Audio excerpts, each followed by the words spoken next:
بسم اللہ الرحمن الرحیم الحمد للہ رب العالمین والصلاة والسلام علی سید الانبیاء والمرسلین وعلی آلہ واصحابہ اجمعین اما بعد فاعوذ باللہ من الشیطان الرجیم بسم اللہ الرحمن الرحیم فاذکرونی اذکرکم صدقت یا رب العالمین الصلاة والسلام علیکہ یا سیدی یا رسول اللہ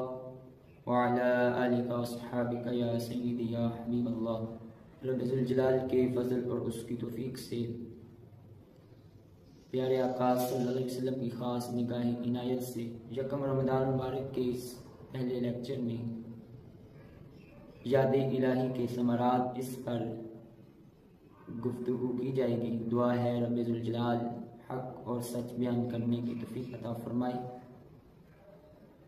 اور سنا کے اس پہ عمل پیرا ہونے کی توفیق عطا فرمائے۔ رب ذوالجلال خالق کائنات جل جلالہ نے قرآن کریم برہان رشید میں ارشاد فرمایا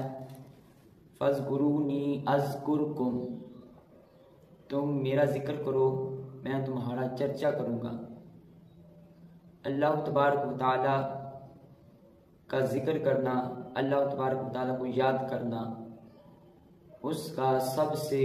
پہلا اور سب سے بڑا ثمر یہی ہے کہ جس وقت کوئی انسان، کوئی مومن، کوئی مسلمان جہاں کہیں بھی اللہ تبارک و تعالیٰ کا ذکر کرتا ہے، اللہ تعالیٰ کو یاد کرتا ہے، وہ فرش بری پہ بیٹھ کے رب کو یاد کرتا ہے، اللہ تعالیٰ عرش بری پر فرشتوں کے سامنے اس کا چرچا کرتا ہے۔ اب یہ ہے کہ سب سے بڑا ثمر کہ جو دنیا میں جس کو کوئی نہیں جانتا اس کا رب ذوالجلال عرش پہ چرچا فرما رہا ہے۔ یہاں اس معاشرے کے اندر ہر ایک کی یہ تمنا اور طرف ہوتی ہے کہ میرا نام کوئی ایم پی اے لے لے، میرا ذکر کوئی ایم این اے کر دے، لیکن وہ شخص، وہ انسان، وہ مسلمان کتنا خوش نصیب ہے کہ جس کو ظاہر دنیا میں کوئی نہیں جانتا، لیکن وہ ایک کٹیا میں، ایک کونے میں بیٹھ کر اللہ کو یاد کرتا ہے۔ اللہ تعالیٰ عرش بری پر اس کا فرشتوں کے سامنے ذکر خیر فرماتا ہے۔ سامعین، ناظرین، اللہ تعالیٰ کے اس فرمان سے پتہ چلتا ہے کہ ذکر الہی اور یاد الہی کا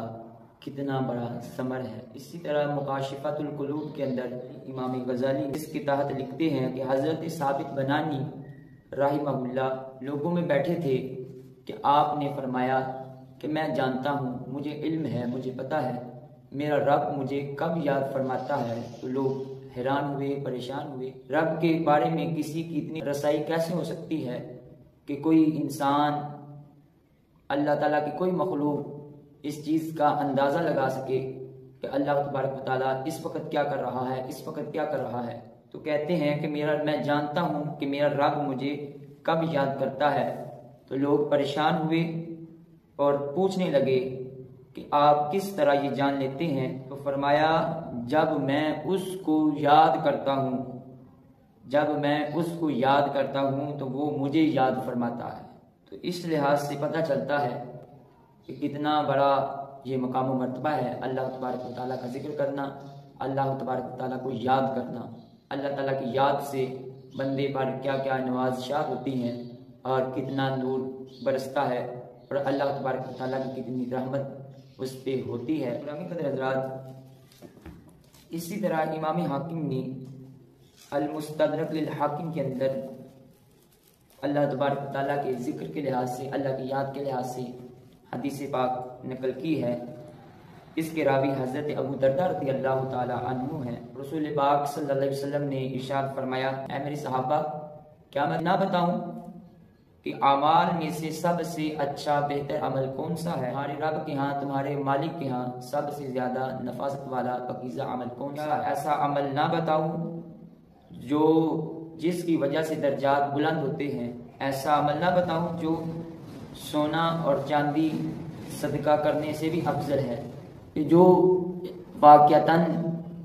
جہاد میں جائے، جا کے کافروں کو مارے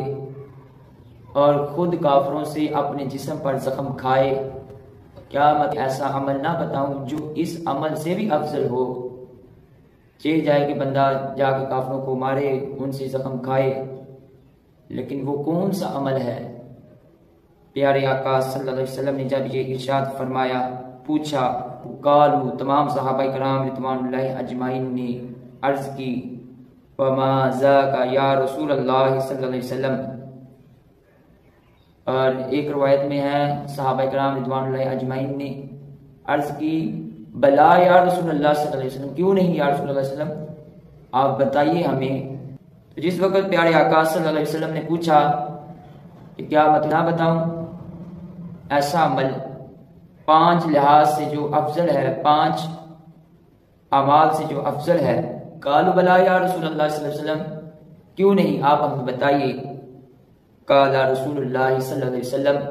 تو پیارے آقا صلی اللہ علیہ وسلم نے ارشاد فرمایا، ذکر اللہ عز و جل، وہ اللہ تعالیٰ کا ذکر ہے کہ جو اللہ تعالیٰ کو یاد کرتا ہے، اللہ کا ذکر کرتا ہے، اللہ تعالیٰ کو وہ عمل جو بندہ کر رہا ہے، اللہ کا ذکر کرنا اللہ کو ان 5 اعمال سے زیادہ محبوب اور پسند ہے۔ اس حدیث پاک سے بھی امام حاکم نے جو یہ مستدرک کے اندر حدیث پاک نقل کی، اس حدیث پاک سے بھی یاد الہی کے ثمرات واضح ہیں کہ ایک بندہ جو اللہ تعالیٰ کو یاد کرتا ہے، اللہ کا ذکر کرتا ہے، تو اللہ تعالیٰ کتنا ثمر عطا فرماتا ہے۔ ایک یہ کہ وہ بندہ اللہ کی بارگاہ میں سونا خرچ کرے، سونا کب اس کے پاس آئے کہ وہ اللہ کی بارگاہ میں صدقہ کرے، چاندی اس کے پاس کب آئے کہ وہ اللہ کی بارگاہ میں خرچ کرے، لیکن ایک بندہ جس کے پاس کچھ نہیں ہے وہ اللہ تعالیٰ کو یاد کرے، اللہ تعالیٰ کا ذکر کرے، اللہ تعالیٰ اس سے بہتر اس کو اجر عطا فرمائے گا۔ عمومی لحاظ سے یہ سمجھا جاتا ہے کہ اللہ تبارک و تعالیٰ کے جو نام ہیں ان کا تلفظ کرنا، ان کو پڑھنا، یہ اللہ تعالیٰ کو یاد کرنا ہے، اللہ تعالیٰ کا ذکر کرنا ہے، یہ بھی اچھا عمل ہے، اس سے بھی بے شک ثواب ملتا ہے، دلوں کا زنگ دور ہوتا ہے اور دلوں سے سیاہیاں مٹتی ہیں۔ لیکن قرآن پاک میں اللہ تعالیٰ ارشاد فرماتا ہے، نماز کو قائم کرو میرے ذکر کے لیے، نماز کو قائم کرو میرے ذکر کے لیے۔ تو نماز سب سے بہتر اور اچھا ذکر ہے اللہ تعالیٰ کا۔ دعا ہے کہ رب ذوالجلال خالق کی کائنات جل جلالہ ہمیں زیادہ سے زیادہ اللہ تبارک و تعالیٰ کو یاد کرنے کی توفیق عطا فرمائے، اللہ تعالیٰ ہمیں قرآن و سنت کا فہم عطا فرمائے، اس پر عمل پیرا ہونے کی توفیق عطا فرمائے، آمین، وما توفیقی الا باللہ۔